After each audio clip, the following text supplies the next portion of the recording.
L'objectif du projet de loi 3, maintenant adopté, est de voir à la restructuration des régimes de retraite à prestations déterminées du secteur municipal afin d'en assurer la pérennité et la santé financière. La loi va viser les municipalités, mais aussi d'autres organismes municipaux, communautés métropolitaines, régies intermunicipales, sociétés de transport en commun et tout autre organisme public dont le conseil d'administration est majoritairement formé d'élus municipaux. Dans plusieurs des régimes qui sont touchés par la loi, c'est l'employeur qui assume les risques liés au déficit de la caisse de retraite. Les taux de cotisation versés par l'employeur et les salariés sont également parfois inégaux, l'employeur versant une cotisation plus importante que celle des salariés. La loi toucherait environ 120 000 personnes, dont 50 000 qui seraient déjà retraitées. Elle prévoit des modifications obligatoires au régime de retraite à prestations déterminées des secteurs municipaux et ces modifications touchent essentiellement 3 sujets principaux. Tout d'abord, les cotisations au régime. La loi prévoit que les cotisations d'exercice doivent être partagées à part égale entre l'organisme municipal et les participants actifs.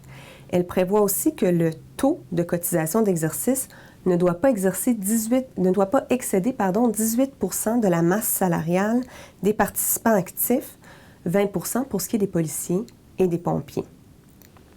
Deuxième sujet d'importance touché par la loi, les déficits. La loi prévoit que le déficit doit être assumé à part égale entre l'organisme municipal et les participants actifs à partir du 1er janvier 2014.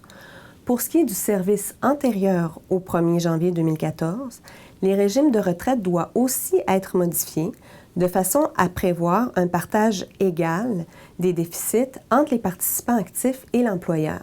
Mais on laisse ici une marge de manœuvre aux organismes municipaux et aux participants actifs, puisque l'organisme municipal et les participants peuvent aussi convenir d'une modification qui prévoira un partage des déficits qui pourra atteindre un maximum de 55 % pour l'organisme municipal et un minimum de 45 % pour les participants actifs.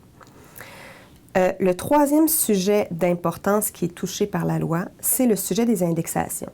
L'indexation des rentes visant l'augmentation du montant de la rente pour refléter l'augmentation du coût de la vie. Et ici, ce que la loi prévoit, c'est qu'aucun régime de retraite ne doit prévoir l'indexation automatique de la rente. Toutefois, une indexation ponctuelle peut avoir lieu lorsqu'il y a un excédent qui est constaté dans une évaluation actuarielle. Donc, l'indexation sera possible seulement si l'indexation est disponible pour financer cette augmentation. La loi prévoit également un processus de restructuration des régimes de retraite, c'est-à-dire que la mise en œuvre des changements que j'ai présentés doit s'effectuer par la voie de la négociation collective entre les organismes municipaux et les participants actifs. Les parties doivent donc convenir d'une entente pour modifier les régimes de retraite existants en fonction des paramètres fixés par la loi. Les négociations devaient débuter au plus tard le 1er février 2015 et les parties ont 1 an, donc 12 mois, pour procéder à ces changements. Pendant les négociations, les parties pourront recourir au service d'un conciliateur et si, à l'expiration de la période de négociation, les parties n'en sont pas arrivées à une entente, un arbitre sera nommé pour régler le différend et fixer les modalités de modification des régimes de retraite en cause.